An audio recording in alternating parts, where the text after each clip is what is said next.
Hello, everyone. I am a storyteller, and I am here to offer my support today. I understand that you are likely using this video to help you drift off to sleep. Before we begin, please remember to like the video and subscribe to the channel. I would also be interested to know where you are located and what time it is for you.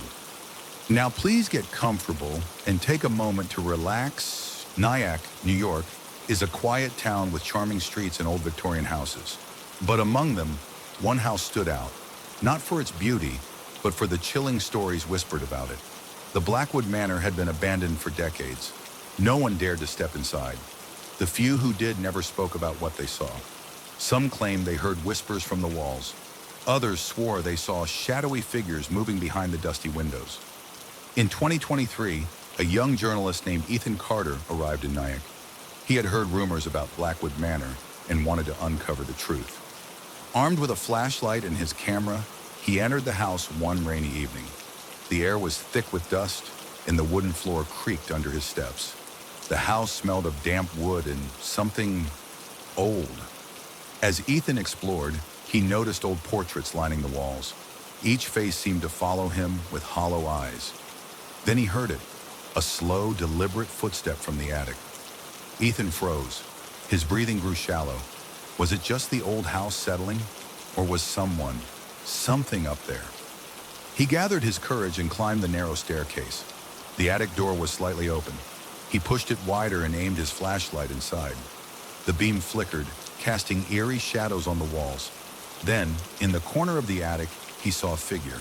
It was a woman in an old tattered dress, her back turned toward him. Her long, tangled hair covered her face. "Hello," Ethan whispered, his voice shaking. The woman didn't move. Ethan took a cautious step forward. The floor creaked. Slowly, the woman's head twisted around, not like a normal person turning, but in a way that bones shouldn't move. Her eyes were hollow and her mouth stretched into an unnatural grin. The attic door slammed shut behind him. The last thing Ethan's camera recorded was a shadow rushing toward him. The next morning, Ethan's car was still parked outside Blackwood Manor, but he was nowhere to be found. His camera was discovered near the attic door, its battery drained. Locals say they sometimes see a shadow standing at the attic window, watching. And if you ever visit Blackwood Manor at night, you might hear a voice whispering from the walls, "Leave while you still can." But by then, it might already be too late. Ethan Carter's disappearance sent shockwaves through Nyack. The local authorities conducted a search, but no traces of him were ever found inside Blackwood Manor. The house was empty, except for his camera, which refused to turn on. His best friend Lisa Morgan, a paranormal investigator, refused to accept that Ethan was simply gone. She believed something inside the house took him, and she was determined to find out what. 1 week after Ethan vanished, Lisa arrived in Nyack, armed with ghost hunting equipment and a burning desire for answers. Lisa entered Blackwood Manor just as the sun dipped below the horizon. The moment she stepped inside, a chill ran down her spine. The air was heavy, charged with an energy she couldn't explain. She turned on her EVP recorder and whispered, "Is anyone here?" At first, there was silence. Then a faint whisper crackled through the speaker. "Lisa." Her blood ran cold. "How do you know my name?" she asked, gripping the recorder tightly. "Help me." Lisa's breath hitched. It was Ethan's voice. She followed the sound up the creaking staircase, flashlight flickering. The attic door stood slightly ajar, just as Ethan had described in his notes before vanishing. Something was waiting for her inside. Lisa stepped into the attic, sweeping her flashlight across the dusty space. Nothing but old furniture and forgotten relics. Then she saw it. A large antique mirror stood against the far wall. The glass was dark, almost absorbing the light. As Lisa moved closer, she noticed something horrifying. Her reflection was wrong. While she stood still, her reflection tilted its head. Its lips curled into a slow, sinister grin. Then from the depths of the mirror, Ethan's face appeared, his eyes wide with terror. He pounded on the glass, screaming silently. Lisa gasped, reaching out to touch the surface.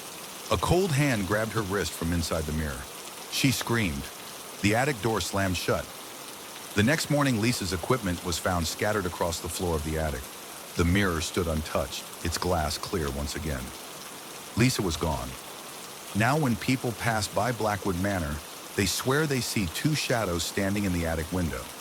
And if you listen closely, just after midnight, you might hear their voices whispering from the walls. Help us. News of Lisa Morgan's disappearance spread quickly. The authorities sealed off Blackwood Manor, declaring it unsafe. But some people couldn't stay away. One of them was Mark Holloway, a skeptic and former detective who had worked on missing persons cases before. He didn't believe in ghosts, curses, or haunted houses. He believed in facts. Mark had known Lisa. He had warned her not to go into that house. And now she was gone, just like Ethan. So on a cold October night, Mark broke into Blackwood Manor. He was going to prove once and for all that the stories were nothing but superstition. Mark moved through the house carefully, his flashlight cutting through the darkness. The air was damp, and the house smelled of old wood and decay. He found Lisa's abandoned equipment in the attic. The EVP recorder was still on, but the batteries had died. Then his eyes landed on the mirror. It looked normal. Just an old antique mirror covered in dust. But when he stepped closer, something moved inside the glass. A hand. No, two hands. Then Lisa and Ethan's faces appeared, their eyes wide with terror. Their mouths moved, but no sound came out. Mark staggered back, his heart racing. He wasn't a believer. He wasn't supposed to see this. Then the reflection of the attic door swung open in the mirror. But in reality, the door behind him remained closed. Something was standing in the reflection just behind him. A woman in a tattered dress. Her head was twisted at an unnatural angle. Her hollow eyes bore into his soul. Slowly, her hand reached toward his shoulder.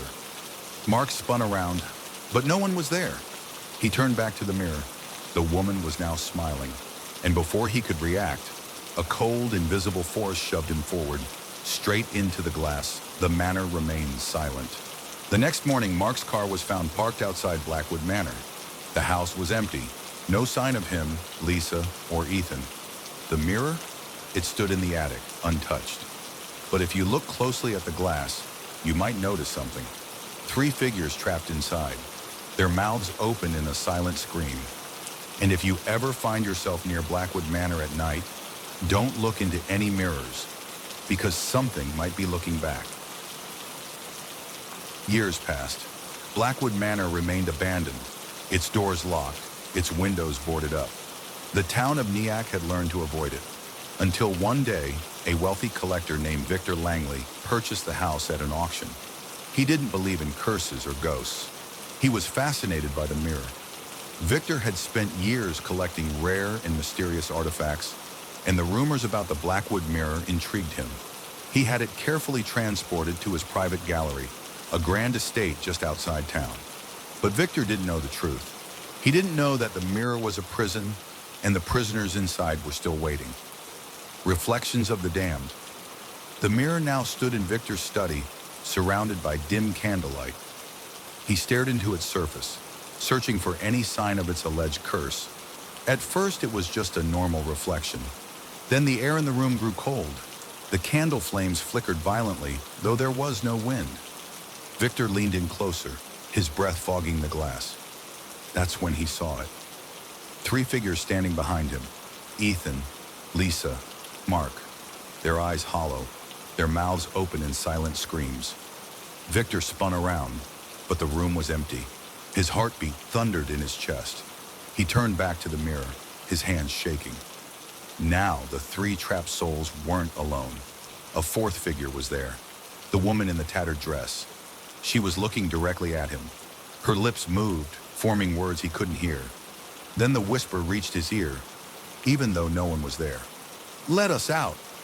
Victor stumbled back, knocking over a chair. His mind screamed at him to destroy the mirror, to run, to burn the house down if he had to. But it was already too late. A hand reached out from the glass, his own reflection's hand, and grabbed him. The candlelight vanished. The room fell into darkness. The mirror is always watching. The next morning, Victor Langley was nowhere to be found. His estate remained untouched, his belongings exactly where he had left them. Only one thing had changed: the mirror.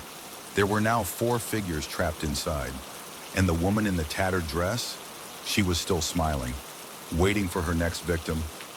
If you ever see an old mirror at an antique shop covered in dust, don't touch it, because some reflections aren't just reflections. They're waiting for you. After Victor Langley's disappearance, his grand estate was sealed off by the authorities. His vast collection of artifacts remained untouched, except for one piece.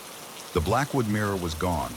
No one knew who had taken it, but whispers spread through Nyack about a secret society, the Keepers of the Glass, a group that collected haunted objects to keep them hidden from the world. One thing was certain: the mirror had not been destroyed. It had merely been moved, and it was still waiting. Months later, an antique shop in downtown Nyack, Hollow Antiques, received an unexpected delivery. A large wooden crate with no return address. Inside, an ornate Victorian mirror, its glass covered in a thick layer of dust. The shop's owner, Margaret Holloway, had a rule: never keep objects without knowing their origins. But curiosity got the best of her. She cleaned the glass and placed the mirror in the store's front display. That night, as she was locking up, she noticed something unsettling. The mirror's reflection showed the inside of the shop, as expected. But in the corner of the glass, near the shadows, stood a woman in a tattered dress. Margaret turned around. No one was there. Later that night, Margaret sat in her office, flipping through the shop's old inventory records. That's when she heard it, the whisper, soft, distant, like breath against her ear. "Help us." Her blood ran cold. She grabbed her flashlight and stepped into the darkened store. The antique clocks ticked softly. The wooden floor creaked beneath her feet. She turned toward the mirror. Her reflection was smiling, but she wasn't. Margaret's breath hitched. Then, a handprint appeared on the glass. Then another, and another. Hundreds of pale, ghostly hands pressed against the inside of the mirror, as if something, or someone, was trying to break free. Then the lights in the shop flickered out. The final victim? The next morning, Hollow Antiques was found completely empty. Margaret Holloway was gone. The Blackwood mirror vanished. To this day, no one knows where it is. Some say it still moves from place to place, waiting for its next victim. So if you ever find an old mirror in an antique store covered in dust, don't clean it, don't look into it, and whatever you do, don't let it see you first. For months, the Blackwood mirror remained missing. Nyack residents whispered about it, but no one dared to search for it. It had already claimed too many lives. But cursed objects have a way of returning. One rainy evening, a college student named Daniel Whitmore was browsing a flea market just outside Nyack. He was drawn to an old dust-covered mirror leaning against a vendor's tent. Its frame was elegant but worn, and the glass seemed too dark. "Where'd this come from?" Daniel asked. The vendor, an old man with sunken eyes, hesitated. "Not for sale," he muttered, but Daniel was persistent. He offered $50. The vendor shook his head. $100. The vendor's hands trembled. He leaned in close and whispered, "Leave it be, son. That mirror ain't empty." Daniel laughed it off. He thought it was just a ploy to raise the price. That night, he broke into the vendor's stall and stole the mirror. A mistake he would never live to regret. Daniel brought the mirror back to his apartment, hanging it above his desk. He felt uneasy around it, but he brushed it off as paranoia. Then strange things started happening. The mirror's reflection lagged. He would move, but his reflection would take a second too long to follow. Objects in the mirror weren't where they should be. His desk looked normal, but sometimes in the reflection, his chair was turned toward the mirror, as if someone had been sitting there. He started hearing whispers, soft, distant voices calling his name in the dead of night. Then one evening, Daniel looked into the mirror and froze. His reflection was smiling, but he wasn't. Slowly, his reflection raised a hand and placed it against the glass. And before Daniel could move, a pale, decayed hand reached out from the mirror and pulled him inside. The next morning, Daniel's apartment was found empty. His belongings were untouched. His phone still sat on his desk, its alarm ringing. But the mirror, it was gone. No one knows where it went next. Some say it's still out there, moving from place to place, waiting for someone curious enough to take it home. So if you ever see an old mirror at a flea market, an antique shop, or even on the side of the road, walk away. because the next time you look into it, something might be looking back.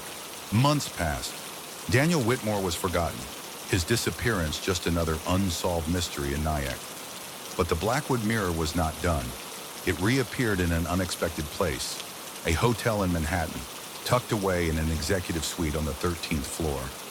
No one knew how it got there. The cleaning staff assumed it had always been part of the room's decor, until one night a guest checked in. Her name was Rebecca Moore, a travel blogger looking for inspiration. She was exhausted from a long flight, barely noticing the antique mirror hanging on the wall, until it moved. At first it was subtle. When she brushed her hair, her reflection's eyes didn't blink at the same time as hers. When she turned away, she swore she saw something shift in the glass, a dark shape moving behind her. The room's lights flickered every time she looked directly into the mirror. Then, at 3 a.m., she woke up to a sound, a soft tapping noise. She turned toward the mirror and saw a handprint appear on the inside of the glass. Rebecca's heart pounded. She reached for her phone, planning to take a picture. But the moment she lifted the camera, a crack formed in the mirror's surface, a small one at first. Then the crack spread, crawling across the glass like veins. From the darkness inside, a shape emerged, a woman in a tattered dress. Her hollow eyes locked onto Rebecca, and she smiled. Rebecca tried to scream, but her voice was swallowed by the shadows. The mirror shattered. And when the hotel staff entered the room the next morning, Rebecca was gone. The only thing left was the empty frame of the mirror, resting against the wall. And on the floor, among the shards of broken glass, a single bloody handprint. The hotel sealed off the room. The broken mirror was removed, but where did it go? No one knows. Some say it was taken by the keepers of the glass, locked away where no one could find it. Others believe it was never broken at all, that it only shattered in this world while opening in another. Either way, one thing is certain. The Blackwood Mirror is still out there, waiting, watching.